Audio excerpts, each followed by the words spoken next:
इस पूरे पिछले साल में 2024 कब आया कब गया, इसके बारे में अगर आप सोचने भी जाओ तो सबको यही लगेगा यार।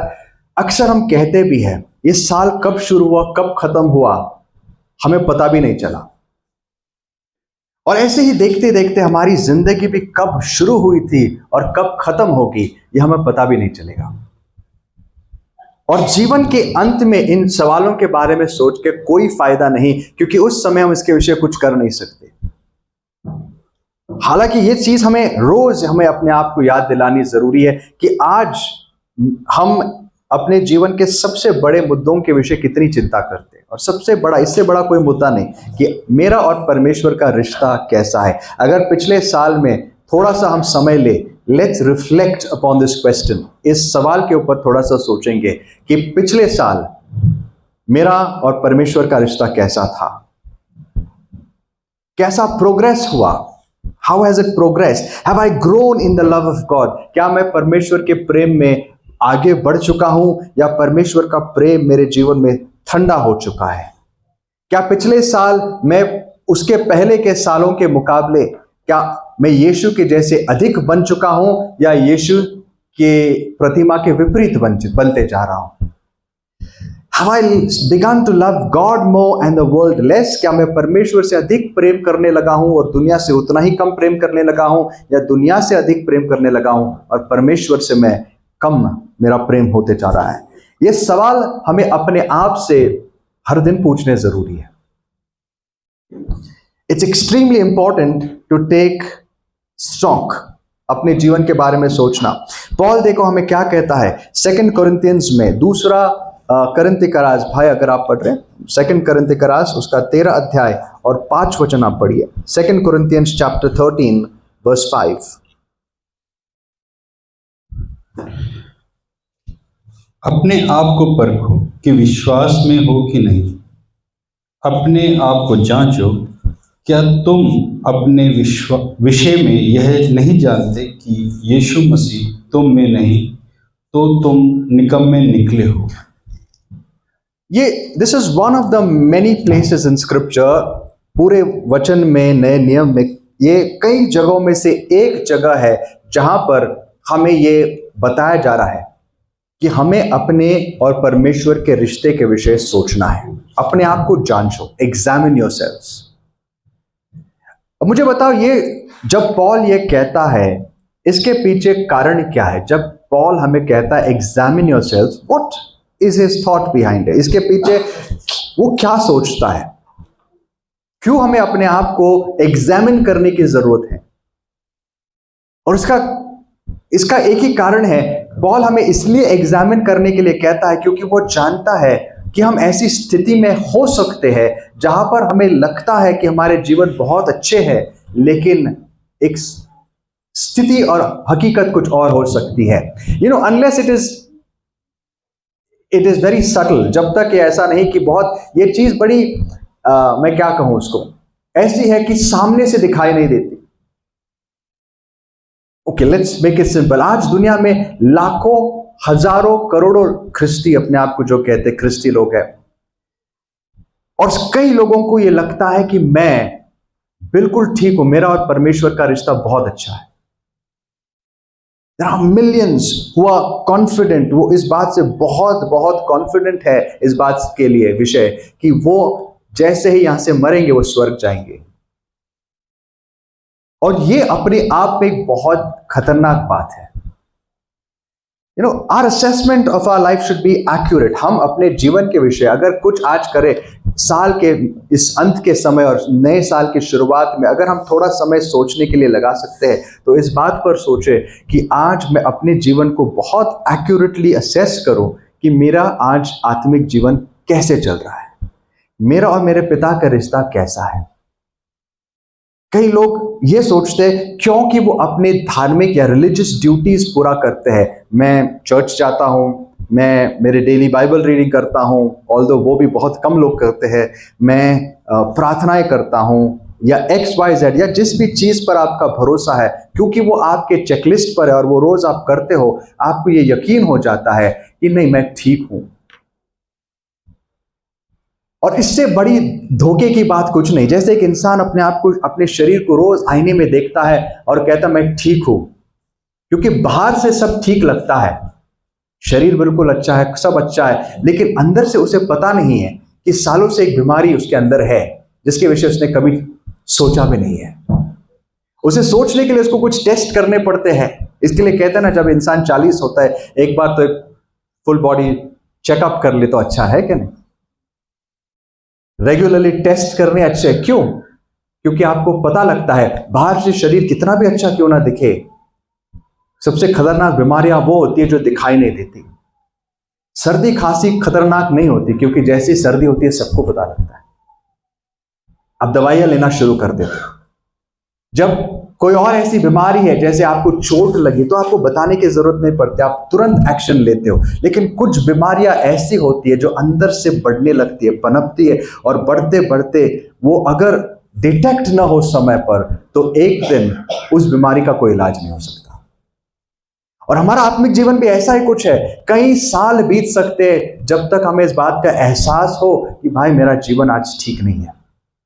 और इसीलिए हमें बार बार स्क्रिप्चर में बताया जाता है अपने जांच करो, एग्जामिन योरसेल्फ। मैं आज आपको इस पहली तारीख 2025 के ये संदेश दे रहा हूं, लेकिन ये वो चीज है जो मैं हर दिन सुबह उठकर और हर रात सोने के पहले जरूर करता हूं। आई एग्जामिन माई सेल्फ, इसलिए क्योंकि मैं जानता हूं इस शरीर में मेरे कुछ भी अच्छा नहीं। मैं जानता हूं मेरे लिए, मेरे और परमेश्वर के रिश्ते के अलावा इस दुनिया में और कोई जरूरी बात नहीं, there is nothing more important. और उस रिश्ते के बीच अगर कोई दरार आई तो मैं एक मिनट नहीं रुक सकता जब तक मैं उसे ठीक ना करूं, क्योंकि मैं जानता हूं कि एक मिनट भी परमेश्वर के अलावा मृत्यु हो जाती है, इट्स डेथ।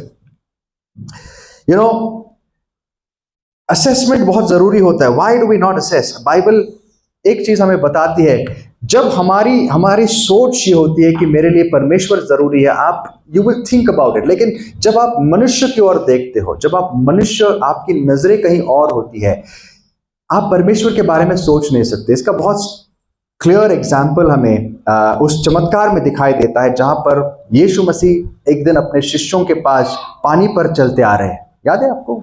बहुत बार आपने पढ़ा होगा, सुना होगा। और पतरस बोट से चिल्लाता है, प्रभु अगर आप है तो मुझे आवाज दे कि मैं क्या करूं, मैं आपके पास आऊं। और प्रभु ने तुरंत कहा आ जा। ये पूरा चमत्कार, यीशु के जितने भी चमत्कार थे ना, उन सारों में एक संदेश होता है।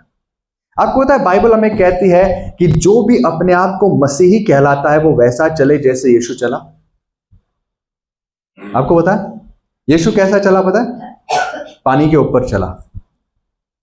उसकी चाल एक अलौकिक चाल थी, सुपरनैचुरल वॉक। एंड इस पूरे संदेश में यीशु मसीह, इस पूरे चमत्कार के पीछे हमें एक संदेश दे रहा था। पतरस ने खुद होकर आवाज दी, यीशु ने वो अपॉर्चुनिटी, वो संदेश सबको दी थी। सारे इंट्रीग्ड थे, सारे बड़े हैरान हुए थे कि ये कौन पानी पे चलते आ रहे। जब यीशु, उनको पता लगा, सारे वहां पर उनके पास संधि थी कि हम भी यीशु के पास जाएं। लेकिन मौका किसको मिला? जिसने आवाज उठाकर कहा, प्रभु अगर तू है तो मुझे कह आने के लिए। कई बार हम पतरस को बड़े बहुत सारे लोग मजाक में उसका मजाक उड़ाते, they call him impetuous, they call him बड़ा उसके अंदर उतावलापन था। लेकिन ये बहुत अच्छी चीज होती है, आत्मिकता में उतावलापन होना जरूरी है। You need to have that desire. संतुष्ट मत रहो कि अपने आप में जहां बैठे हो आपको लगता है कि ऐसे ही अगर मेरी जिंदगी चलती जाएगी, एक दिन समय जो है वो हाथ से निकल जाएगा, हम कुछ नहीं कर पाएंगे। परमेश्वर उनको बहुत, या वो लोग परमेश्वर को बहुत प्रसन्न करते हैं जिनके अंदर ये उतावलीपन होती है। They have a desire, childlike desire। बच्चों में आपको पता है सबसे इंटरेस्टिंग बात, कई चीजों में एक बहुत बड़ी इंटरेस्टिंग बात उनकी क्या होती है? They're very curious। उनके अंदर एक जानने की इच्छा होती है, उनको करने की इच्छा होती है। यीशु मसीह ने जब कहा कि जब तक तुम बदल के बालकों जैसे नहीं बन जाओगे तुम स्वर्ग के राज्य में नहीं प्रवेश कर सकते। उन बालकों के स्वभाव में ये एक बहुत जरूरी स्वभाव है जो हमें, हमारे अंदर आना जरूरी है, एन एक्साइटमेंट फॉर गॉड। बिल्कुल बच्चे जैसे पतरस ने कहा, प्रभु अगर आप है तो मैं आना चाहता हूं। प्रभु ने डांटा नहीं, प्रभु ने नहीं कहा ये पतरस क्या फालतू की चीजें मांग रहा है, नहीं। The Lord was happy. उसने कहा बिल्कुल। और जब हम पुकारते हैं, हमारी अंदर इच्छा होती है, परमेश्वर देखो कैसा प्रतिसाद देता है, वो हमें अनुग्रह देता है। यीशु ने जब शब्द कहे ना आ, वो सामान्य शब्द नहीं थे, उन सब शब्दों में एक सामर्थ्य था। दोस्तों, अगर आप यहां पर आज आके एक इच्छा के साथ बैठते हो कि परमेश्वर, मैं आज यहां पर आके आपके वचन सुनने वाला हूं, मैं जिस मनुष्य के होठों से सुनने वाला हूं उसे सुनने नहीं आया हूं, मैं आपको सुनने आया हूं। अगर यह आपकी प्रार्थना है और उसी उत्साह के साथ आप बैठे हो, आपको पता है यहां अगर गधा भी खड़ा हो जाए ना, वो परमेश्वर आपसे बात करेगा। He will talk to you। आपको पता, कई बार मुझे पता लगता है कि कलीसिया का वातावरण कैसे होगा घर पे, यहां पे नहीं, जब मैं संदेश के लिए प्रार्थना करता हूं, क्योंकि आपके अंदर जितनी भूख होगी ना, उतना ही मेरे अंदर वहां पे मुझे सामर्थ्य महसूस होता है। मैं जानता हूं कोई भूखा है, कोई प्यासा है। कई बार मुझे पता होता है कि मुझे परमेश्वर से कुछ नहीं मिलता, और निश्चित तौर से कई बार जब मैं आता हूं, मैं देखता हूं वही रिफ्लेक्शन मुझे यहां दिखाई देता है। इट्स नथिंग न्यू, मैं कई सालों से एक्सपीरियंस करता हूं। Because God responds to faith, परमेश्वर विश्वास का प्रतिसाद देता है। वो भूख को देखता है, वो प्यास को देखता है, और जितना कोई भूखा प्यासा होगा ना, उसके लिए पूरा परमेश्वर आसमान और धरती हिलाकर उसके लिए रास्ता बनाता है। एक दिन ऐसा एक भूखा व्यक्ति जब यरूशलेम से आ रहा था, उसको कुछ पता नहीं था, उसने यरूशलेम बाहर हर साल जाता था, वो बहुत लंबा सफर तय करके जाता था। अफ्रीका से आता था, इथियोपिया से, आज जिसको सुदान करके जानते हैं, उस जगह से वो यरूशलेम जाता था। कोई छोटी बात नहीं, छोटा सफर नहीं है। और इतने लंबे सफर पर वो हर साल परमेश्वर को दंडवत देने जाता था। वो शायद यहूदी था या तो बाहर दूसरे मजहब से कन्वर्ट हुआ एक इंसान था, खोजा था वो, यूनक कहते हैं उसको इंग्लिश में। और ये व्यक्ति जब यरूशलेम से लौट रहा था, एक दिन वो आइज़ाया की किताब पढ़ रहा था। जरा सोचो उसके अंदर कितनी भूख है। आइज़ाया की किताब आज अच्छे लोगों को, न्यू कवरेंट बिलीवर्स को समझ में नहीं आती, इट्स डिफिकल्ट। वो स्क्रोल लेके बैठा हुआ है और पढ़ते जा रहा है, उसको पता नहीं वो क्या पढ़ रहा है, लेकिन इच्छा बहुत है जानने की। इच्छा है कि परमेश्वर, मैं जानता हूं ये तेरा वचन है, मैं जानता हूं कि तूने ये लिखा है, तेरे नबी ने ये लिखा है, हमारे लिए कुछ बातें लिखी है, इसमें क्या है मैं समझ नहीं पा रहा हूं प्रभु, लेकिन प्लीज मुझे समझा। और वो पढ़ रहा था, और कैसे पढ़ रहा था, बड़ी ऊंची आवाज में पढ़ रहा था वो। और जब वो पढ़ रहा था, उस समय परमेश्वर उस यात्रा पर उसको देखता है, और वो किसको बुलाता है? फिलिप को। फिलिप जो इतना इंपॉर्टेंट असाइनमेंट पर था उस दिन, उसके हाथ से कुछ उस पूरे हफ्ते क्या क्या चमत्कार हुए थे। हजारों लोग उसका प्रचार सुनने आए थे, और प्रचार से सुनने नहीं आए थे, वो कन्वर्ट हो चुके थे। कई हजारों लोगों ने बपतिस्मा लिया। It was a mighty revival. इतने बड़े मीटिंग में जब ये सब बातें हो रही है, तो परमेश्वर फिलिप को क्या कहता है? फिलिप, काम करिए, मीटिंग जल्दी से बंद कर, इससे जरूरी काम है तेरे लिए, तू यहां से निकल और तू उस डेजर्ट के रास्ते पर जा। फिलिप को भी पता नहीं था, फिलिप को लगा शायद एक और शहर में एक रिवाइवल आने वाला है। उसको कोई आइडिया नहीं था परमेश्वर उसे कहां भेज रहा है। वो दौड़ते जा रहा है, या पता नहीं कैसे गया वो। आते वक्त तो उसको परमेश्वर ने एक अद्भुत तरीके से टिकट बुक करवाई उसकी, एक ऐसे फ्लाइट में जहां आज तक किसी ने ट्रैवल नहीं किया। उसको टाइम ट्रैवल कहते हैं या टेलीपोर्टिंग कहते हैं, जहां एक जगह से गायब होकर दूसरे जगह प्रकट हुआ। लेकिन जाते वक्त पता नहीं, लेकिन जिस रास्ते से वो गया, वो जाते जाते एक ऐसी जगह आया जहां पर उसे कोई दिखाई नहीं दे रहा है, सिवाय दूर एक रथ था, और उस रथ के अंदर एक व्यक्ति बैठ के उसके पास जब वो दौड़ के चला गया, उसे पता चला ये व्यक्ति कुछ तो पढ़ रहा है, यशायाह की किताब पढ़ रहा है, उसको सुनाई दिया। और जब वो बाहर से दौड़ते दौड़ते पूछता है, तुझे समझ आ रहा है तू कुछ पढ़ रहा है? वो तो मैं कैसे समझूं जब तक कोई समझाएगा नहीं। लेकिन फिर भी उसके अंदर इच्छा देखो, उसको समझ नहीं आ रहा था, उसको पता नहीं वो क्या है, लेकिन पढ़ के उसके अंदर इच्छा जरूर है जानने की। दोस्तों, I have experience this personally. जब मैं किसी वचन को पढ़ता हूं, मुझे समझ में नहीं आता, मैं उसे छोड़ के आगे नहीं जाता हूं। मैं ये नहीं कहता कि चलो किसी दिन समझेंगे। आई ऑलवेज डिजायर, प्रभु अगर ये मेरे लिए जरूरी है, प्लीज मुझे समझा। मेरी कोशिशें मैं करता हूं, मेरी जितनी मैं स्टडी कर सकता हूं करता हूं, और अद्भुत तरीकों से परमेश्वर उन वचनों से मुझे बात करता है। It's amazing. आज भी वही परमेश्वर है, वही काम करता है, वही तरीका है उसका।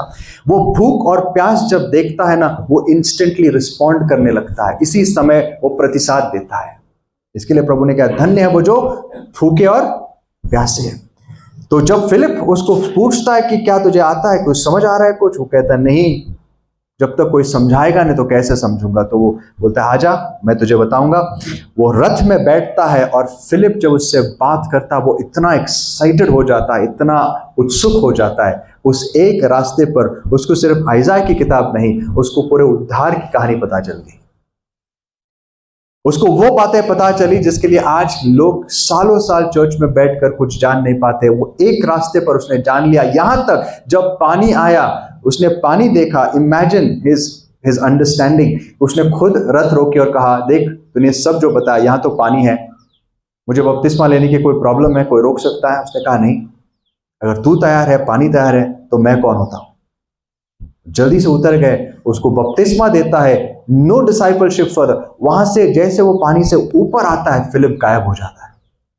एंड आई ऑलवेज वंडर कि ये इंसान, देखो इसके अंदर परमेश्वर ने क्या अद्भुत अभिषेक भरा होगा उस दिन, कि उस दिन जब पतरस या फिलिप वहां से गायब हो गया, वो किसी के लिए इंतजार नहीं कर रहा था, वो ढूंढ नहीं रहा था कि और कौन है मेरे साथ। वो इतना उत्साह से भर गया, बाइबल सेज ही रिजॉइस्ड। वो उत्साह से भर के अपने देश चला गया और अफ्रीका का सबसे पहला वो प्रचारक बन गया, one of the first evangelist to Africa. और उसने क्या समझा होगा उस एक यात्रा के बाइबल स्टडी में, उसके लिए काफी था अफ्रीका में जाके सुवार्ता सुनाने के लिए, टू इवेंजलाइज अफ्रीका। दोस्तों मैं आपको बताना चाहता हूं, जब आप परमेश्वर की उपस्थिति में आते हैं ना, आपको किसी की जरूरत नहीं पड़ती। अब कलीसिया, फेलोशिप, इन सब की एक जगह होती है, लेकिन आपको पता है आनंद और उत्साह आपको लोगों में नहीं मिलता, आपको सामर्थ्य लोगों से नहीं मिलता।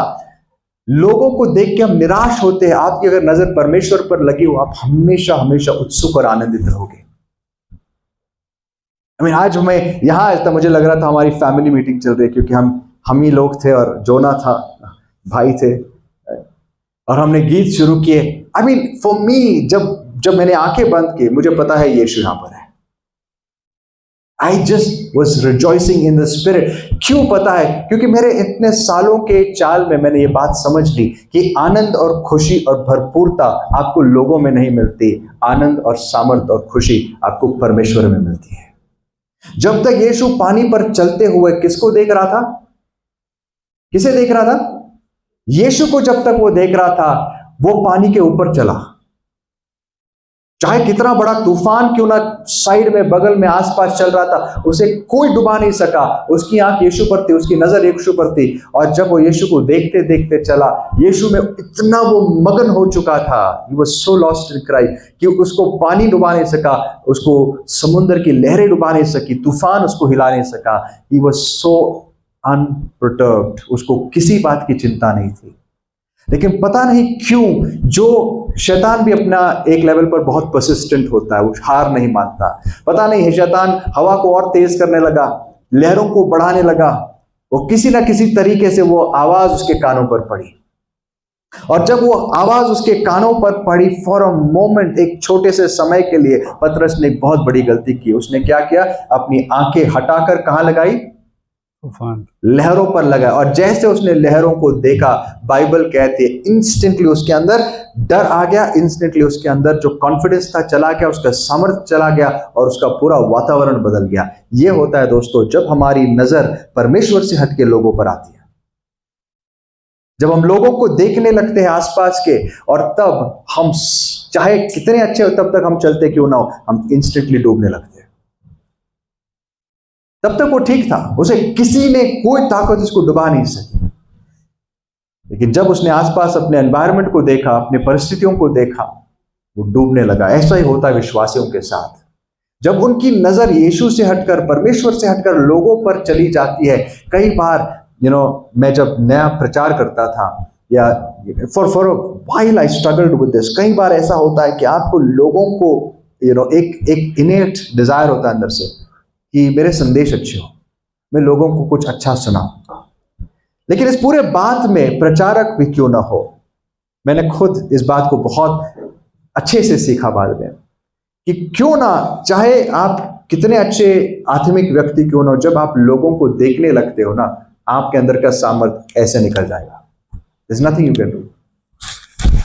जब आप सीखते हो कि तूफानों की ओर, लोगों की ओर से नजर हटाकर जब आपकी नजर जब यीशु पर लगने लगती है, आपको कोई डुबा नहीं सकता दोस्तों। आपका मूड कभी चेंज नहीं होगा, आपकी खुशी कोई छीन नहीं सकता, आपका आनंद कोई छीन नहीं सकता, आपकी शांति कोई छीन नहीं सकता। चाहे लोग आपके साथ हो ना हो, चाहे परिस्थितियां अच्छी हो ना हो, चाहे आपके पास पैसा हो या ना हो, आप हर परिस्थिति में हमेशा आनंदित और उत्साहित रहोगे। Will be blessed. क्यों पता है? क्योंकि आप किसको देख रहे हो? परमेश्वर को देख रहे हो। योर आईज आर बिहोल्डिंग क्राइस्ट, उसकी सुंदरता को देख रहे हो। इसीलिए आपको देखो, जितने भी परमेश्वर के दास थे उनकी हमेशा एक कॉमन प्रार्थना होती थी, परमेश्वर तेरा मुख का प्रकाश मुझ पर चमके।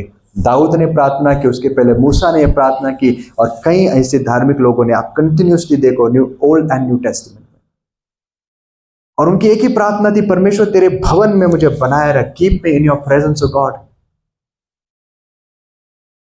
Keep me in your presence, तेरी उपस्थिति में मुझे बनाए रख। हम मूसा की कहानी बार बार सुनते हैं, इट्स वर्थ रिपीटिंग। पता है ना, मूसा ऐसा व्यक्ति था जो कभी संतुष्ट नहीं था। दुनिया की किसी बात से उसको कोई लेना देना नहीं था, लेकिन एक बात के लिए वो कभी संतुष्ट नहीं था, वो जितना परमेश्वर को जानता था उससे कहीं और उसको और जानना चाहता था। He wanted to know the presence, the glory of God. इसीलिए दोस्तों, आज मेरी दुआ है कि इस नए साल में परमेश्वर हमारे अंदर ऐसी भूख, ऐसी प्यास को उत्पन्न करे, दुनिया की चीजों के लिए नहीं, परमेश्वर की उपस्थिति के लिए, for the love of God, for the presence of God. कई लोग परमेश्वर के पास इसलिए नहीं आते क्योंकि जॉन चैप्टर 5 वर्स 44 क्या कहता है? पढ़िए भाई, जॉन 5:44।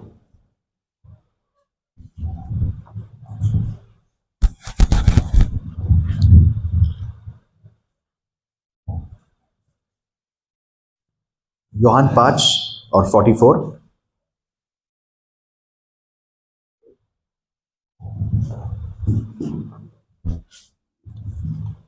तुम जो एक दूसरे से आदर चाहते हो, और वह आदर जो अद्वैत परमेश्वर की ओर से है नहीं चाहते, किस प्रकार विश्वास कर सकते हो? इस प्रकार विश्वास कर सकते हो। It sounds different. इंग्लिश में लिखा है, how can you believe since you accept glory from one another but do not seek the glory that comes from the only God। मतलब तुम विश्वास कैसे कर सकते हो? कई लोग यीशु को आके सुन तो रहे थे लेकिन विश्वास नहीं कर पा रहे थे। उनकी सबसे बड़ी अड़चन क्या थी पता है?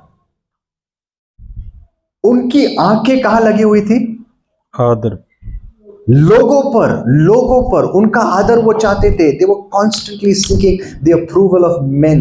लोग मेरे बारे में क्या कहते हैं, लोग मेरे बारे में क्या कहते हैं, इस चक्कर में वो परमेश्वर को कभी देख नहीं सके। अगर मैं यीशु को विश्वास करूं तो मेरा समाज क्या कहेगा, मेरे रिश्तेदार क्या कहेंगे, या मेरे चर्च में, मेरे सिनेगॉग से मुझे निकाल दिया जाएगा। These are some of the examples। But इससे भी थोड़ा सा सटल होता है। हमें लोग कई बार हम परमेश्वर को खुश इसलिए नहीं कर सकते क्योंकि हम लोगों को खुश करने के चक्कर में रहते हैं। परमेश्वर को खुश करने का स्टेप 1 होता है, step 1 is seek the truth, सच्चाई को खोजो। आपको पता है फरूशी लोग, ये जो फरूशी थे, क्यों परमेश्वर के पास, यीशु के पास नहीं आ सके? क्योंकि बाइबल कहती है उनको सच्चाई से लेना देना नहीं था। इफ यू एनालाइज जो प्रभु ने कहा, उनको इंपॉर्टेंट बात ये थी कि हम अपनी इमेज कैसे बनाए रखे, चाहे हमें उसके लिए कितने भी नकाब क्यों ना पहनने पड़े। और जिन्होंने यीशु को पाया इसके बिल्कुल उल्टे थे। उनको ये फर्क नहीं पड़ा कि हमारे बारे में आप दुनिया क्या सोचते हैं, हम वैसे दुनिया के सामने नग्न हैं। और क्या बचा? चाहे वो वैश्या हो, चाहे वो चुंगी लेने वाले हो, चाहे और कोई, वो सारे जानते थे वी कैन नॉट हाइड, हम और कहां छुपे। तो जैसे थे वैसे प्रभु के पास आए इन ट्रूथ, और उसके बाद क्या हुआ? परमेश्वर ने उन्हें अनुग्रह दिया। लेकिन दूसरी ओर जो फरूशी थे, उनके लिए सबसे बड़ी चिंता क्या थी पता है? सबसे बड़ी चिंता ये थी कि यार हमें जो लोगों के सामने जो हमारा इमेज है वो खराब नहीं होना चाहिए। And that stop them from coming to Christ. उस चीज ने उनको क्या किया? यीशु के पास आने से रोक लिया। सो सीक द ट्रूथ। बाइबल कहती है परमेश्वर उनको प्रकट होता है जो सत्य से उसकी खोज करते। We know John chapter 3, right? John chapter 4, sorry, and I think verse 17 पढ़िए भाई। यूहन्ना उसका 4था अध्याय, एक्चुअली 17 से आगे 23 में होना चाहिए। Let's read 23 directly. परंतु वह समय आता है, वरन अब भी है, जिससे मैं सच्चे भक्त पिता का भजन सच्चे भक्त पिता का भजन आत्मा और सच्चाई से करेंगे, क्योंकि पिता अपने लिए ऐसे ही भजन करने वालों को ढूंढता है।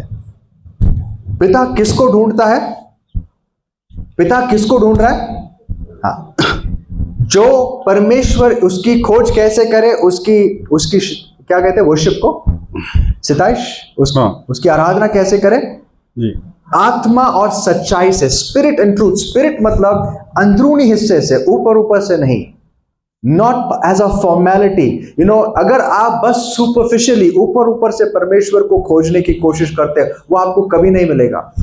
It has to be from the heart. Spirit आपके अस्तित्व के उस हिस्से को दर्शाता है जो आपका सबसे अंदरूनी हिस्सा है। तो परमेश्वर किनको खोजता है? जो उसकी खोज कैसे करते हैं? आत्मा से। और दूसरा कैसा? सच्चाई से, ट्रूथफुली। आज अगर इस नए साल में आपको परमेश्वर के नजदीक आना है, तो ये पहली चीज आपको सीखना पड़ेगा कि how can I approach God in truth. मैं सच्चाई से कैसे आऊं, रियलिस्टिक, जो आपकी परिस्थिति है उसको परमेश्वर के सामने लेकर आओ। Be honest about yourself. Assume मत करना कि सब ठीक है, या मेरा जीवन सही चल रहा है। बहुत लोग अजम्पशंस को क्या कहते हैं? बस एक काल्पनिक सोच हम कह सकते हैं, मानकर चलते हैं कि ठीक है। They just assume. आपको पता है, वो अजम्पशन सारे कांच के बर्तन के जैसे टूट जाते हैं जिस समय हम इस धरती से, हमारा शरीर बस बचा रहता है और हमारा प्राण निकल जाएगा, आपके अजम्पशंस खत्म हो जाएंगे। You can not stand before God. आपको देखना पड़ेगा कि मेरे जो जीवन की जो हकीकत क्या है, आज अगर मैं उसको निश्चित ना करूं, am I right with God? क्या मैं परमेश्वर के साथ आज सही हूं? इस प्रश्न का जवाब आपको सही से आना चाहिए। और अगर आपको खुद समझ नहीं आता, इसके विषय प्रार्थना करो, सीक हेल्प। परमेश्वर ने कलीसिया दी, मैं कलीसिया का दास हूं। बाइबल में जब परमेश्वर किसी को लीडरशिप पोजीशन देते हैं, वो इसलिए नहीं, खुदावन उन्हें अगवा इसलिए नहीं बनाता कि वो उनके ऊपर प्रभु बने, वो अगवा बनाता है ताकि वो उनकी सेवा करें। और ये मेरा कर्तव्य है कि मैं आपकी सेवा करूं, लेकिन मैं सिर्फ तब कर सकता हूं जब आप मेरी सेवा चाहते हो। If you are willing, if you want to talk to me, I am always available. कि आप चाहते हो कलीसिया में, चाहो कि ब्रदर मेरे आज जीवन की स्थिति आपको क्या लगती है, कैसी है? I hardly had anyone ask me this till now. कुछ लोग होते हैं जो पूछते हैं, and I don't hold back. मैं बिल्कुल आपको सत्य बताता हूं, क्योंकि मेरा इंटरेस्ट है आपको बचाना। और मुझे आपको ये बात बताने में कोई हिचकिचाहट नहीं। आज हम में से कई लोग, मैं बड़े दुख और दर्द के साथ कहता हूं, आज बहुत ही खतरनाक परिस्थिति में जी रहे हैं। आत्मिक तौर पे मैं बात कर रहा हूं। The love of God has gone cold. परमेश्वर का प्रेम खत्म होते आया है। जैसे एली के समय, शमूएल जब बालक था, एली के समय मंदिर में क्या हो रहा था? मंदिर की जो दीवट थी क्या हो रहा था? बुझने पर थी। ऐसे कई लोगों की आज दीवट बुझने पर है, और मुझे बड़ी चिंता होती है। और कई बार मैं सामने से इसलिए नहीं बोल पाता हूं क्योंकि कई बार दीवट को बचाने के चक्कर में वो पूरी तरीके से बुझ जाएगी। लोग ऑफेंड हो जाते हैं अगर किसी को कहे कि भाई आपका जीवन सही नहीं है, बहन आपका जीवन सही नहीं, लोगों को ठेस पहुंचती है। ये दर्शाता है कि कंडीशन कितनी खराब है। लेकिन जो इंसान सत्य से प्रेम करता है ना, उसको कभी ये बात का बुरा नहीं लगता, क्योंकि वो जानता है, वो चाहता है कि मुझे कोई सत्य बताए, और जब उसे सत्य बताया जाता है वो आनंदित होता है। दे रिजॉइस। और मैं हमेशा कोशिश करता हूं मैं ऐसा बना रहा हूं। I want the truth. इसके लिए मैं अपने कई सारे डॉक्ट्रिन्स, मुझे सालों साल चेंज करने में कभी हिचकिचाहट नहीं हुई, क्योंकि मेरे सामने भी ये सवाल आते थे कि अगर मैं आज आपको एक चीज बताऊं, कल आपको बताओ भाई मैं गलत था, बहन गलत था, तो कलीसिया तो कहेगी ना भाई आप जरा सोच समझ के क्या प्रचार कर रहे हो। आई डोंट केयर ऑनेस्टली, क्योंकि आज अगर मेरा हृदय कहता है कि मैं गलत था, तो मैं उस बात को मानता हूं कि मैं गलत था, and Lord have mercy. And I think इसके वजह से खुदा ने मुझ पर अनुग्रह किया कि उसने मुझे सत्य में आज तक, जहां तक मैं आ चुका हूं, उसने सत्य में मुझे बनाए रखा। I have grown in that area. और मैं चाहता हूं आप भी ये चीज करें, learn to love the truth. Bible पहले थिस्सलुनीका में कहती है कि लोग नाश क्यों होते हैं, क्यों परमेश्वर से दूर जाते हैं, क्योंकि वो सत्य से प्रेम नहीं करते। They don't want to know the truth. इसीलिए जो फॉल्स प्रॉफिट्स होते हैं ना, उनके लिए सबसे खतरनाक न्याय आने परमेश्वर ने रखा है। जर्माया 23 आप घर पे पढ़ लेना। परमेश्वर जो झूठे नबी है, इनसे इतना नफरत क्यों करता है या इनसे इतना गुस्सा क्यों रहता है? क्योंकि बाइबल कहती है ये झूठे नबी लोगों को झूठी तसल्ली देते हैं, और जो पाप करता है उसको कहते हैं तू कुछ नहीं होगा तुझे, तू ठीक है, और इससे वो मेरे लोगों को मेरे पास आने से रोकते हैं। और बेचारा जर्माया अकेला था उस समय जो लोगों को यह कह रहा था कि लोगों, भाइयों और बहनों, तुम्हारे जीवन सही नहीं है। परमेश्वर इस जमीन पर, तुम्हारे इस देश पर, हमारे इस देश पर न्याय लाने पर है। और उसका रिजल्ट क्या हुआ? उसका रिजल्ट क्या हुआ? उन्हीं लोगों ने जर्माया को कहां डाल दिया?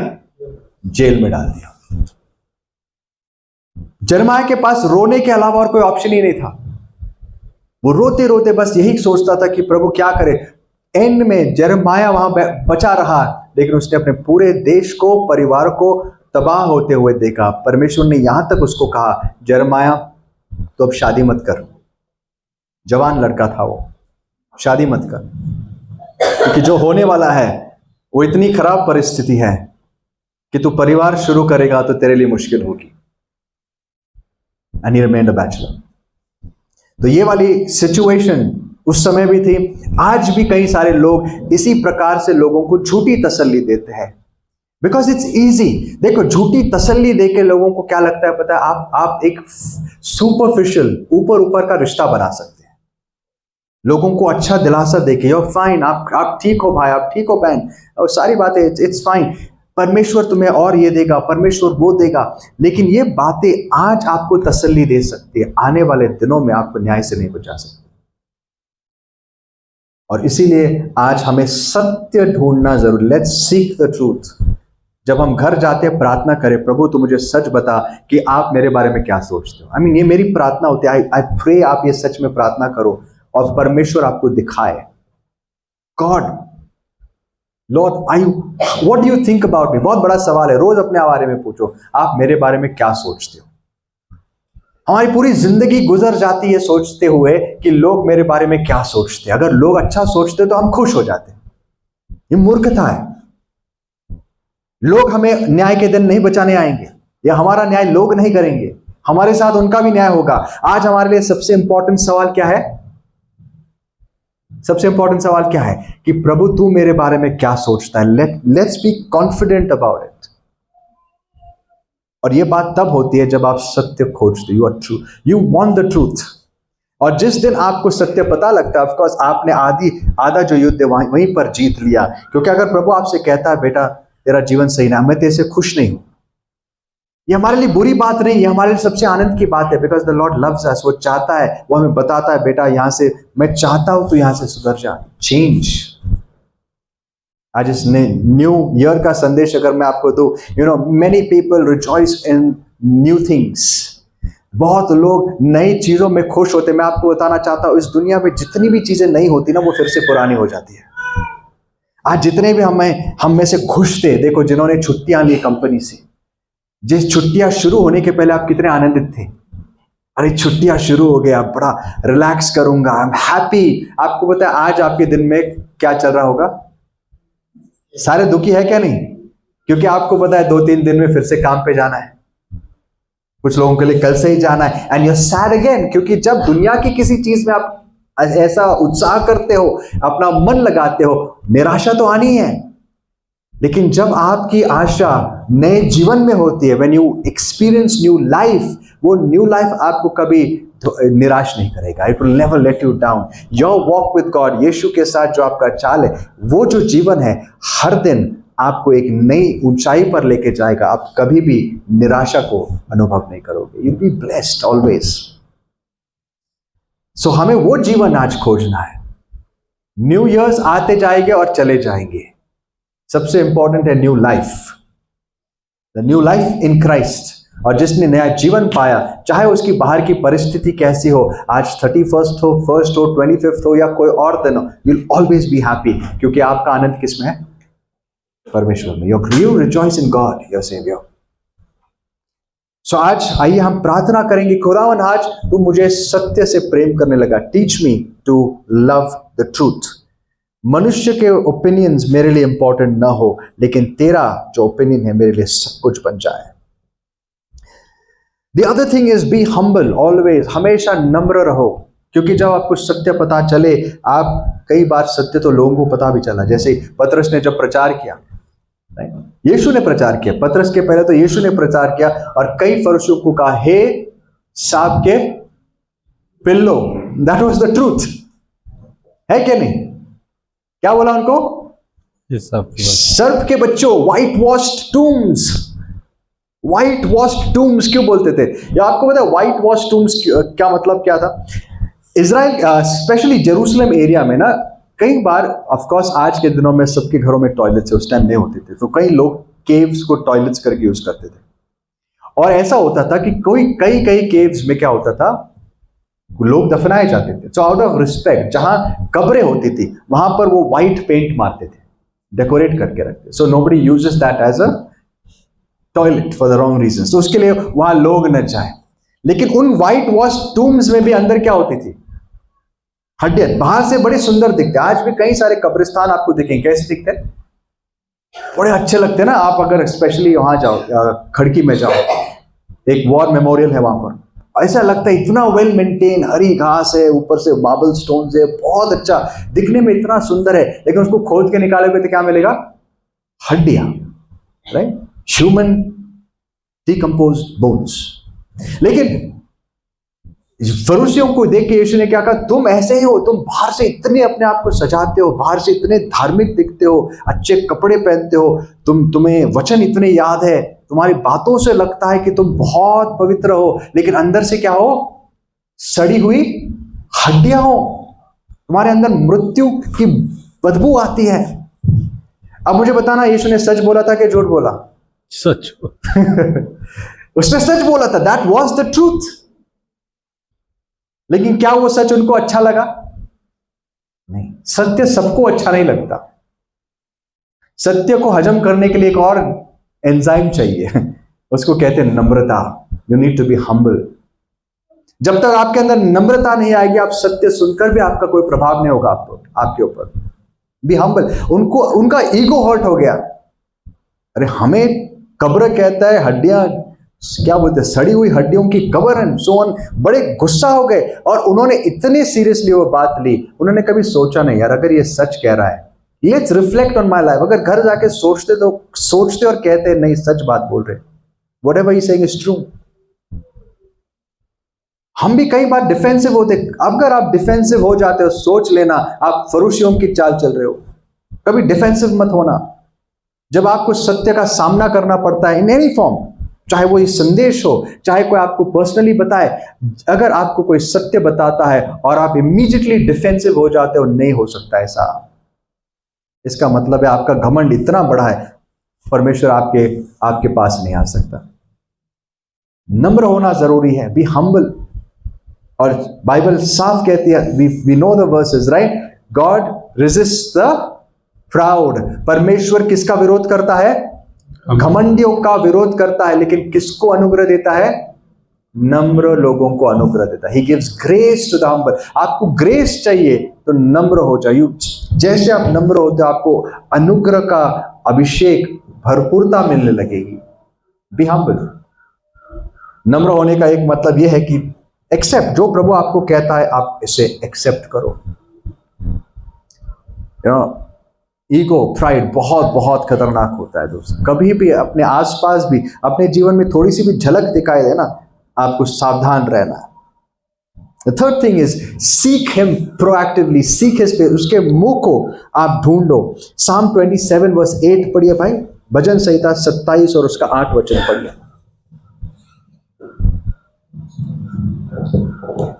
भजन संहिता 27 और 8।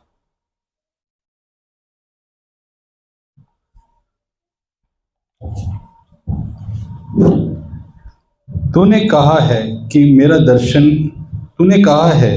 मेरे दर्शन के खोजी हो, इसलिए मेरा मन तुझसे कहता है कि हे यहोवा, तेरा दर्शन का मैं खोजी रहूंगा। तूने कहा है, परमेश्वर हमसे क्या कहता है? मेरे दर्शन के खोजी रहो। तो मेरा मन क्या कहता है? How do I respond? प्रभु, मैं तेरे मुख का दर्शन या तेरे मुख का खोजी हमेशा रहूंगा। I seek your face O Lord, मैं तुझे देखना चाहता हूं। आपको तो बड़ी इंटरेस्टिंग बात है, मोस्ट लाइकली ये साम कब लिखा गया था we're not sure, but likely scenario है। एक अद्भुत स्टोरी है दाऊद के जीवन में जिससे हम बहुत कुछ सीख सकते हैं। आपको पता है दाऊद को जब चुना था, वो उसकी उम्र कितनी थी? हम सब जानते हैं 17। परमेश्वर ने उसको अभिषेक किया था और कहा था कि मैं तुझे चुनता हूं मेरी प्रजा पर राज्य करने के लिए, at the age of 17। But आपको पता है दाऊद के अंदर कुछ ऐसी विशेषताएं थी, अमेजिंग। इवन एट 17 उसके अंदर समझ देखो कितनी थी। वो उठ के ये नहीं कहने लगा लोगों से, oh I am the next king of Israel, अब मैं गद्दी पर बैठने वाला हूं। उसको इस बात का कोई भी उसके ऊपर प्रभाव नहीं पड़ा। उस दिन उसके अभिषेक के बाद वो कहां जाता है? फिर से अपने भेड़ों के बीच वही करने जाता है जो वो हर समय करता था, भेड़ों को चरा रहे। और कई साल बीत जाते हैं। आपको पता है फाइनली वो गद्दी पर कब बैठा? 30 साल की उम्र में। सो 13 साल का ट्रेनिंग पीरियड था उसका। इस 13 साल में शुरुआत में तो अपने भेड़ बकरियों के साथ, फिर गोलायत वाला इंसिडेंट होता है, लाइमलाइट में आता है। अचानक से सारी और उसकी प्रसिद्धि फैलने लगती है, बिकम्स फेमस। उसके बाद सॉल का असली रूप दिखाई देता है। सॉल उसके ऊपर भड़क जाता है और उसको मारने के लिए प्लान्स बनाता है। तब दाऊद क्या करता है पता है? सॉल से भागने लगता है और तब उसकी जंगल की ट्रेनिंग शुरू होती है। नाउ द इंटरेस्टिंग पार्ट, इस पूरे जंगल के सफर में जहां जहां वो भागा, उसके पास एटलीस्ट 2 बार सॉल को मारने का मौका मिला। बिल्कुल उसके सामने लाके सॉल को रखा गया था और दाऊद ने उसको छुआ तक नहीं। आपको पता है दाऊद कह सकता था, अरे राइटफुली मैं इजराइल का भी अभिषिक्त राजा हूं, ये तो सैमुएल ने मुझे बता दिया है। अगर मैं इसको मार दूं, there's nothing wrong। बट आपको पता है दाऊद से एक चीज यहां में बहुत सुंदर चीज सीख सकते हैं। ऑल्दो परमेश्वर ने उसको चुना था, ऑल्दो परमेश्वर ने उसको बताया था कि तू राजा है, उसने कभी भी चीजें अपने हाथ में नहीं ली। He didn't want to do it himself। उसने कभी भी नहीं कहा कि मैं अब मेरे तरीके से करूंगा। He waited, वो रुका रहा और उसने क्या कहा पता है? सॉल को मैं नहीं मारूंगा, परमेश्वर ने मुझे चुना है ना, तो जिस दिन मुझे गद्दी पर बैठना है परमेश्वर इसको रास्ते से निकाल देगा। मैं इसका आदर करूंगा क्योंकि ये कोई साधारण व्यक्ति नहीं, अभिषिक्त है। He is anointed। So उसको उसने छुआ तक नहीं। और होता क्या है पता है? ये करते करते कई साल, अभी उसके लास्ट स्टेज में वो भागने के, सॉल का राज्य खत्म होने पर है और दाऊद एक गलती करता है। कई लोगों को एक गलती पता नहीं लगती, but it's a beautiful story. ये स्टोरी आपको फर्स्ट सैमुएल उसके 29 और 30 चैप्टर में मिलेगी। दाऊद सॉल से इतना परेशान होता है क्योंकि सॉल बार बार कहता है मैं तुझे नहीं मारूंगा, फिर से उसके पीछे लग जाता है। तो दाऊद अब एक आइडिया बनाता है। पता है क्या करता है दाऊद? अब सोचता है मैं फिलिस्तियों के पास जाऊंगा। आकीश नाम के एक राजा के पास वो जाता है और उससे वो वहां पर कहता है कि मुझे पनाह दे, मुझे संभाल और मैं तेरी सेवा करूंगा। आकीश उसके ऊपर मेहरबानी करता है और वहां पर दाऊद 1 साल तक उसके साथ रहता है। 1 साल तक, सॉल के मरने के अभी 1 साल के पहले हो गया इंसिडेंट। तो उसके साथ जब वो रहता है 1 साल तक, दाऊद को लगा मेरा प्लान काम कर गया, मेरा प्लान काम कर गया, बहुत अच्छा है। और आकीश भी उसके ऊपर बहुत मेहरबान था, वो भी उसको बहुत अच्छे से संभालता था। इसे ये मेरे लिए बहुत फायदेमंद व्यक्ति है, बहुत अच्छा योद्धा है, वफादार है। लेकिन आपको तो पूरा 1 साल दाऊद क्या कर रहा था? झूठ बोल रहा था।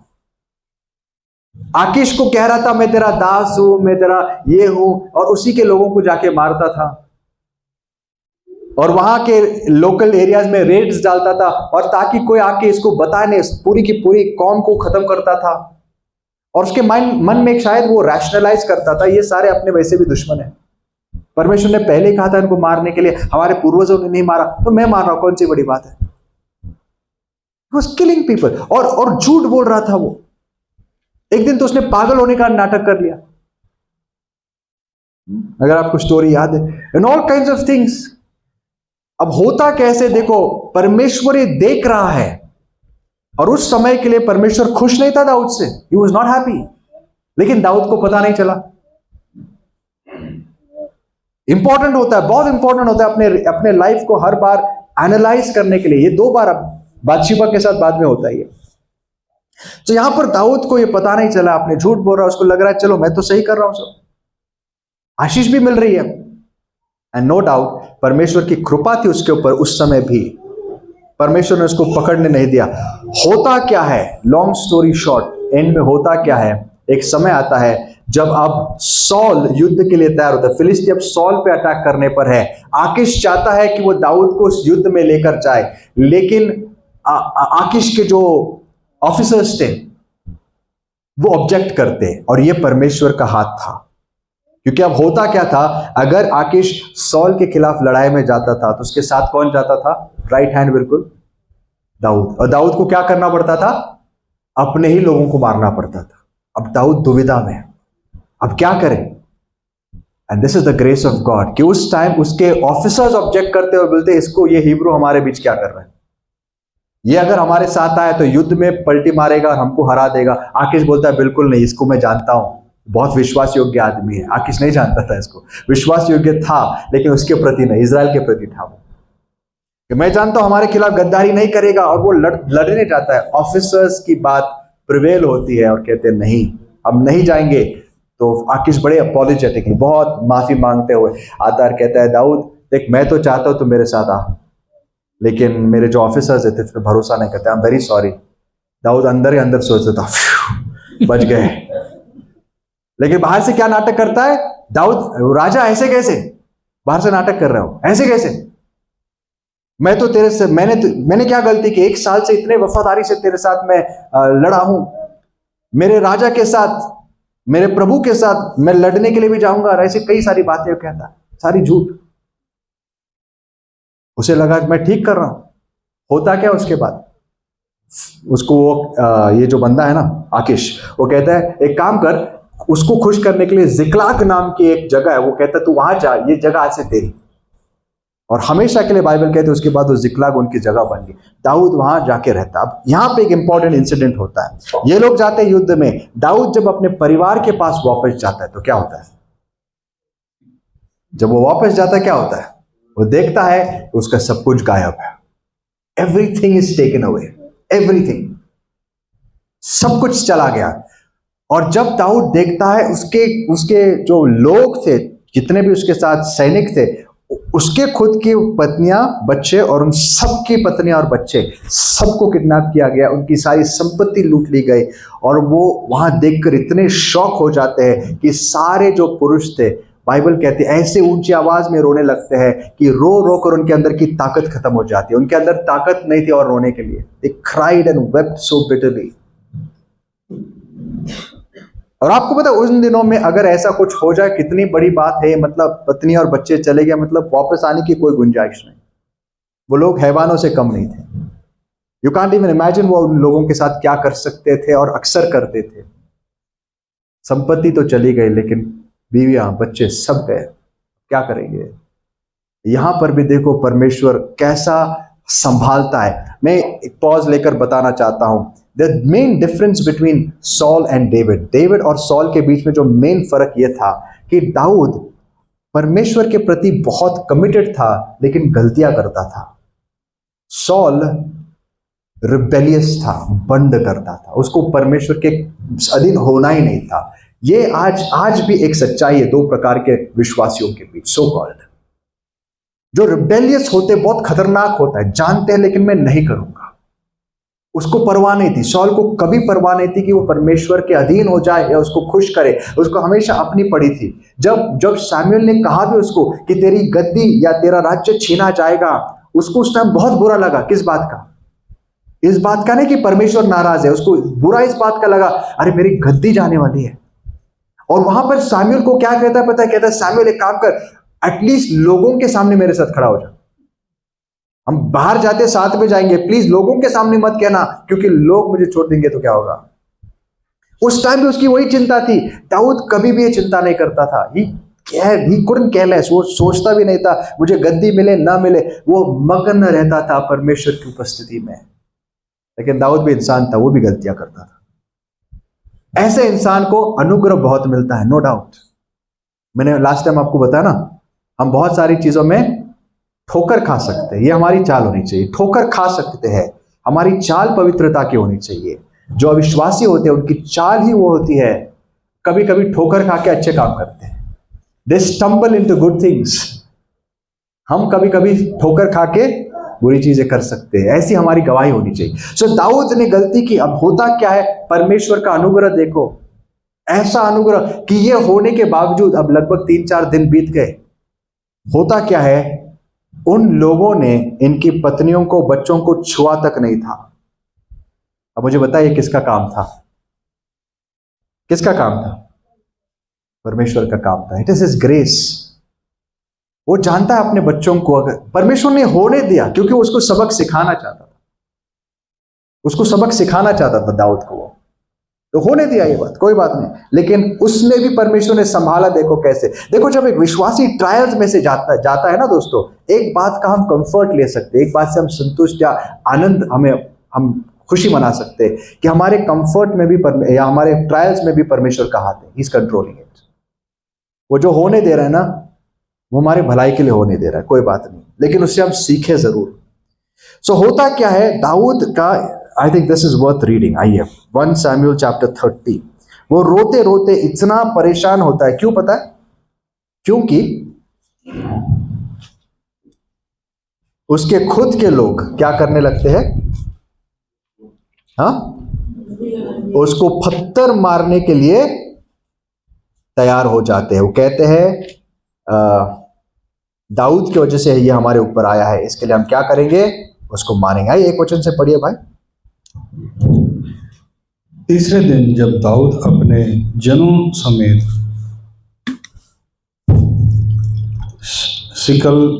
सिकलग पहुंचा, तब उन्होंने क्या देखा कि अमेलेकियों ने दक्षिण देश और सिकलग पर चढ़ाई की और सिकलग को मार के फूंक दिया। क्या सो यहाँ तक बताया गया कि उनको मार दिया गया। दे वर ऑल टेकन अवे। सारे बड़े परेशान होते हैं। वर्स 6 में पढ़िए। और दाऊद बड़े संकट में पड़ा, क्योंकि लोग अपने बेटे बेटियों के कारण बहुत शोकित होकर उस पर प्रताप करने की चर्चा कर रहे थे। परंतु दाऊद ने अपने परमेश्वर यहोवा को स्मरण करके हियाव बांधा। क्या किया?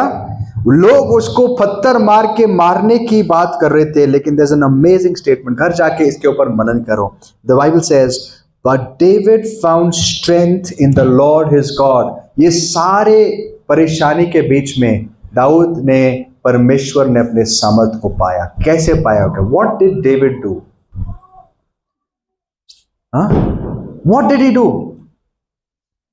उसकी पत्नियां, उसके बच्चे, उसके दोस्त, सारे मतलब उनके फैमिलीज चले गए थे। अब उसके सबसे निकट जो दोस्त थे, हिज पार्टनर्स, जो उसके लिए जान देने के लिए तैयार थे, अब वो ये कह रहे हैं कि दाऊद की वजह से आज हम इस संकट में उसे मार देंगे। इससे और नीचे एक इंसान नहीं जा सकता जहां तक रिलेशंस का सवाल है, कि आप सब कुछ खो दिया आपने और सब आप पे इल्जाम लगा रहे हैं और आपको मारने की बात कर रहे हैं। ऐसे परिस्थिति में एक इंसान का मेंटल स्टेट क्या होगा? क्या होना चाहिए? इतना disturb, it's impossible to get over it. आप सोच भी नहीं सकते। लेकिन बाइबल कहते हैं ऐसी परिस्थिति में दाऊद ने ताकत पाई। कैसे? अपने प्रभु में ताकत पाई। What did he do? दाऊद थोड़ा सोच के वहां पर, I think he must have taken a moment. उसने सोचा होगा, यार उसको अपनी पूरी बचपन से लेकर पिछली जिंदगी याद आई होगी कि कितने ही बार जब मैं परमेश्वर की उपस्थिति में रहता था, मुझे किस प्रकार के अनुभव होते थे, परमेश्वर मुझे कैसे संभालता था। उसे याद आया होगा उसका वो जीवन जहां पे उसने वो समय वो लम्हे बिताए थे परमेश्वर की उपस्थिति में, the presence of God, and that came back to his memory. उसने कहा मैं परेशान क्यों, मैं सारी चीजें खुद से क्यों करने की कोशिश कर रहा हूं। उसने थोड़ा समय निकाला होगा, भीड़ से दूर गया होगा, अपने घुटनों पर वो फूट फूट कर अब परमेश्वर के सामने में रो रहा था। He went to his Lord। पिछले 1 साल से वो क्या कोशिश कर रहा था, अपने प्लान्स कैसे बनाऊं, मैं क्या करूं, मैं अब ये पॉलिटिकल स्ट्रैटेजी अपनाऊंगा, मैं यहां पर ये करूंगा, मैं राजा को ये करूंगा। 1 साल तक वो ये कर रहा था, लेकिन यहां आके आप उसको पता चला परमेश्वर के अलावा मेरा कोई नहीं। वो उसके सामने जाता है और प्रार्थना करते समय वो परमेश्वर से सामर्थ्य पाता है। दोस्तों, हम में से कितने लोग ये अनुभव ऑन अ रेगुलर बेसिस लेते हैं? आई होप यू डू, कि आपको आपकी ताकत परमेश्वर से मिलती है। आपको ताकत मिलती है जब आप परमेश्वर की उपस्थिति में आते हो, जब आप अपना समय उसके साथ घर पे या यहां पर आके बिताते हो। I hope you experience his presence. जब आपकी प्रार्थना का समय, जब उठकर प्रार्थना से जब आप उठते हो, आपको पता लगता है आप परमेश्वर की उपस्थिति में से आए हो। दोस्तों, परमेश्वर की उपस्थिति ऐसी है जो आपको बदल देती है, ट्रांसफॉर्म्स यू। कभी भी अपनी ड्यूटी मत करना, कभी भी परमेश्वर के काम को एक ड्यूटी मत समझना, एक बोझ मत समझना। You should enjoy the presence of God. आप परमेश्वर की उपस्थिति का अनुभव लो। जितना आप उसकी उपस्थिति का अनुभव लोगे, उतना ही उससे अधिक प्रेम करने लगोगे। You love him all the more. मैं प्रार्थना करता हूं ये नया साल हमारे लिए एक ऐसा साल हो जहां परमेश्वर की उस उपस्थिति में बने रहे और बढ़ते रहे। We seek the face of God. हम उसके मुख को खोजें। और यही बात वो साम 27 में कहता है, फिर परमेश्वर मैं तेरे मुख को खोजता हूं। देखो साम 27 शुरू कैसे होता है। And that's why it's very possible इधर ऐसे सिचुएशन में, इसके बाद दाऊद में ये भजन लिखा था। साम 27 और उसका पहला वचन क्या है? यहोवा परमेश्वर मेरी ज्योति और मेरा उद्धार है, मैं किससे डरूं? यहोवा मेरे जीवन का दृढ़ कर ठहरा है, मैं किसका भय खाऊं? हाँ, मैं किसका भय खाऊं? यहोवा मेरी ताकत है, वो मेरे जीवन का गढ़ है, मैं किससे भय खाऊं? आगे क्या लिखता है वो? जब कुकर्मियों ने जो मुझे सताते और मुझसे बैर रखते थे, मुझे खा डालने के लिए मुझ पर चढ़ाई की, तब वे ही ठोकर खाकर गिर पड़े। हाँ, मेरे दुश्मन जो मेरे खिलाफ आए, तब क्या हुआ? तब वही आकर गिर पड़े। दे फेल। अगर एक आर्मी मेरे खिलाफ आए, मेरी बड़ी सेना मेरे खिलाफ आए, तो मेरा हृदय डरेगा नहीं, मैं हमेशा कॉन्फिडेंट रहूंगा। और 4 वचन में वो क्या कहता है? एक ही चीज मैंने मांगी, एक ही चीज। पढ़िए। एक वर मैंने यहोवा से मांगा है, हाँ, उसी के यत्न में लगा रहूंगा कि मैं जीवन भर यहोवा के भवन में रहने पाऊं, जिससे यहोवा की मनोहरता पर दृष्टि लगाए रहूं। हाँ। और उसके मंदिर में ध्यान किया करूं। मैंने एक ही चीज मांगी है परमेश्वर से कि प्रभु तेरे मंदिर से, तेरी उपस्थिति से मुझे कभी दूर मत कर। मैं जहां पर भी हूं, मैं तेरे भवन में, तेरी उपस्थिति में रहना चाहता। I hope this becomes a prayer. ये इस साल हमारी प्रार्थना बने। प्रभु चाहे कुछ भी हो जाए, तूफान आ जाए, दुनिया में उथल पुथल हो, दुनिया यहाँ की वहां हो जाए, मुझे आपकी उपस्थिति में, आपके भवन में बनाए रखो। वहीं पर मेरी ताकत है प्रभु। आपके घुटनों पर दोस्तों, आप परमेश्वर की उपस्थिति में जो आपको सुकून, सामर्थ्य, जो आपको आनंद मिलेगा, वो दुनिया में और कहीं नहीं मिलेगा। To gaze on the beauty of the Lord. परमेश्वर की सुंदरता को मैं देखते रहो, चाहे मेरे दाएं ओर कितने गिरे, बाएं ओर लाखों लोग गिरे, मुझे फर्क नहीं पड़ेगा, क्योंकि संकट के दिन में मुझे सुरक्षित रखेगा और अपने गुप्त स्थान में बनाए रखेगा। साम 91 याद है? धन्य है वो पुरुष जो परमेश्वर के गुप्त स्थान में बना रहता है। क्या आपके पास एक सीक्रेट प्लेस है घर पे, जिसको आप साल में एक बार तो विजिट करते हो? है?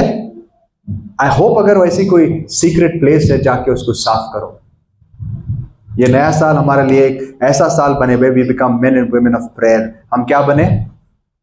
प्रार्थना के लोग बने। हम जाके प्रार्थना करना सीखे, परमेश्वर के मुख को खोजने वाले बने। बस एक ड्यूटी न करे। कई लोगों के लिए प्रार्थना एक लिस्ट हो जाती है, बड़ा बोरिंग लिस्ट होता है कि आज मैंने इतने इतने लोगों के लिए प्रार्थना करनी, कल वही लोगों के लिए प्रार्थना करनी, और फिर फाइनली फेड अप हो जाते हैं कि प्रभु कहां जा रही है प्रार्थना है। इट्स अ साइन कि परमेश्वर की उपस्थिति से हम बहुत दूर है। जो लोग परमेश्वर की उपस्थिति में रहते वो कभी प्रार्थना में बोर नहीं होते, वो कलीसिया से दूर नहीं रह सकते। और मैं बड़े बोझ के साथ ये कहता हूं, जिस तरीके से मैं कई लोगों का अप्रोच देखता हूं चर्च में, मैं देख सकता हूं कि कितना प्रेम परमेश्वर का आप लोगों में ठंडा हो चुका है। It's a tragedy. और इसलिए नहीं कह रहा हूं कि आपको बुरा लगे, ऑल्दो बुरा लगकर इसका अगर फायदा होगा तो मैं चाहूंगा कि आपको बुरा लगे, लेकिन ये इसलिए बता रहा हूं क्योंकि मैं चाहता हूं कि आप परमेश्वर के निकट आए। Changes your life, I just hope. मेरे जीवन में मेरा मकसद आपको खुश करना नहीं दोस्तों, मेरा जीवन है कि मैं आपको सत्य बताऊं और आपको बचाऊं। हम में से कितने लोग आज परमेश्वर के नजदीक उसकी उपस्थिति में बने रहते हैं? कितने लोगों का प्रार्थना का जीवन आज फलवंत है? You enjoy your prayer time at home. आप कितने लोगों को संगति करने में आनंद होता है? अगर नहीं तो ये एक माइनर इशू नहीं है, this is life and death. This is life and death. ये एक माइनर चीज नहीं कि आज चलो यार चलेगा, एक दिन हम सब लोग देखेंगे, प्रभु अनुग्रह देगा। ये वाला एटीट्यूड एक दिन हम सबको बहुत बड़े संकट में लेके जाएगा। आज हम इसके विषय सोचें, let's have that zeal for God. मैं प्रार्थना करता हूं परमेश्वर हमें अनुभव दे, अगर उसका अनुभव मिले तो प्रेम अपने आप आ जाएगा। Let's have the experience of God. Daud 1 साल तक उससे दूर रहा, उसको लगा सब ठीक चल रहा था, लेकिन वो पूरा साल बीत गया और तब उसे पता चला यार ये तो बहुत बड़ी गड़बड़ है, आई हैव लॉस्ट एवरीथिंग, मैंने सब कुछ खो दिया। लेकिन परमेश्वर ने खोने नहीं दिया, वो रोने लगा और फिर उसने पता क्या किया? अद्भुत चीज है। उसके बाद उसने कहानी आगे बढ़ती है। उसने क्या किया? उसने अबियतर को बुलाया। 1 साल तक अबियतर बिना काम कर, विदाउट अ जॉब, उसके पास नौकरी नहीं थी। आपको पता अबियतर कौन है? याजक, महायाजक। एक ही महायाजक वो मतलब बचा हुआ था याजकों में, उसको परमेश्वर ने दाऊद के साथ भेजा। और उसके पास एक बहुत इंपॉर्टेंट चीज थी। क्या थी वो? उरीम थमीम। उरीम थमीम वो खजाना था जिसका आज मतलब anyone would die for it, कि परमेश्वर बात करता है उससे। आज तक इस्तेमाल नहीं किया 1 साल। अगर 1 साल पहले इस्तेमाल करता था वो कभी आकीश के पास नहीं आता था। परमेश्वर उसको बोलता था, दाऊद मैंने इतने साल तुझे जंगल में संभाला, अब क्यों भाग रहा है? गुफाओं में रह। मैं बताता हूं, एलिया को मैंने, जैसे बाद में आने वाले समय में एलिया आया था, लेकिन एलिया को जैसे संभाला वैसे क्या वो दाऊद को नहीं संभाल सकता था? लेकिन दाऊद ने वो सारी चीजें इग्नोर कर दी थी। अब क्या हुआ? उस समय ऐसा समय था, पत्नियां सब, बच्चे सब गए। अब कॉमन सेंस क्या था? What should common sense tell you at that time? आप होते तो क्या करते? क्या हम चढ़ाई के लिए जाए? What is the answer to that question? लड़ने के लिए जाए उनके पीछे भागे? बिल्कुल कॉमन सेंस ना। इतना कॉमन सेंस वाला क्वेश्चन है, फिर भी दाऊद इस टाइम बोलता है क्या कहता है?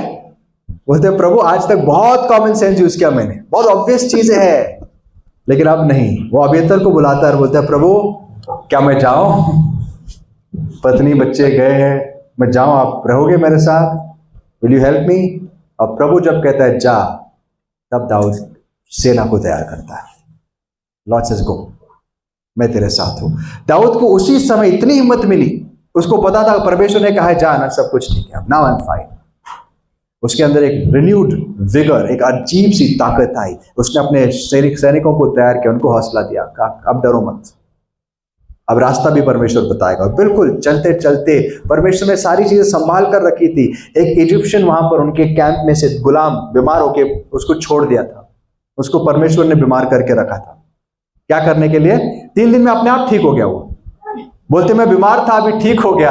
अच्छा, क्यों रुका है? उसने रुका था इनको रास्ता दिखाने के लिए।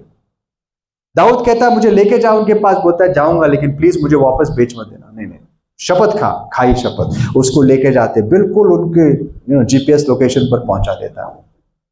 और वहां पर क्या सीन था, क्या चल रहा था? ये सारे लोग इतना लूट के आए थे, वो लूट लिया ना उन्होंने, जो जो चीजें, उसकी खुशी मना रहे थे, पार्टी कर रहे थे। जैसे 31 कल बहुत लोगों ने की, पार्टी कर रहे थे। दे वर एंजॉयिंग देमसेल्फ, आनंद किया उन्होंने। और भूल गए जो लूट के लाए थे उसको छुआ तक नहीं। उसके बाद होता क्या है, दाऊद और उसके सैनिक वहां से जो शाम को वो उनको मारना शुरू करते, बाइबल कहती है अगले दिन शाम तक वो उनको मारते मारते भगा देते हैं, सबको खत्म करते हैं। And there is an important statement, आज संदेश को अगर आपको याद करना है, आइए रीड दैट स्टेटमेंट। परमेश्वर का बहुत एनकरेजिंग वर्स है ये। 1 सैमुएल चैप्टर 30 में जाएंगे वापस। बाइबल के अनोखे वचनों में से let me look it up. और ये हम पढ़ेंगे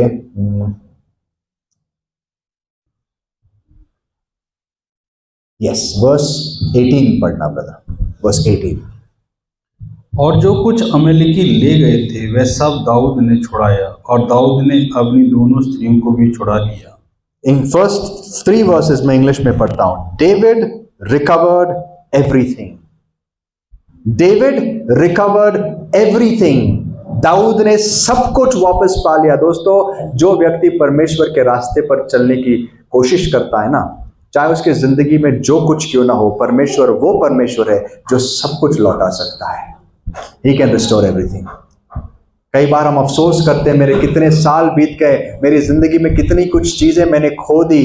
डोंट बी डिस्करेज्ड। परमेश्वर वो परमेश्वर है जो खोई हुई चीजों को लौटाना जानता है, जो आपके खोए हुए साल भी लौटा सकता है। जोएल के 2 अध्याय में भविष्यवाणी परमेश्वर ने की, इजराइल को आकर सारे टिड्डियों ने खा दिया था, उनके सारे उपज को तबाह कर दिया था, न्याय आया था परमेश्वर का। लेकिन परमेश्वर कहता है डरो मत, अगर आज तुम पश्चाताप करोगे तो मैं तुमने जो भी खोया है, जिन सालों की उपज तुमने खोई है, वो सारी लौटा दूंगा। I will restore to you everything you lost.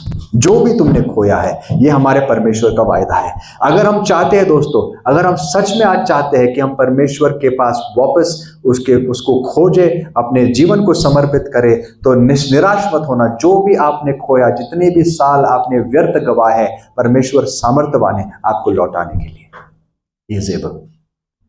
David recovered all. और उसके बाद वो जो गीत लिखता है, इनमें इसी की रिफ्लेक्शन है, इन्हीं बातों का वो मनन करता है कि परमेश्वर उसे कैसे संभालता है। तो आइए इस नए साल में हम 2 चीज़ों के विषय बहुत गंभीरता से सोचेंगे। एक, आज मेरा परमेश्वर का रिश्ता कैसा है, और अगर वो ठीक नहीं है तो परमेश्वर आपके पास वापस आने के लिए मैं क्या कर सकता हूँ। मैं सच्चाई से, नम्रता से जो आप कहते हो करने के लिए तैयार हो। एक्सेप्ट मी। आइए प्रार्थना करेंगे, अपने पैरों पर खड़े हो जाएंगे।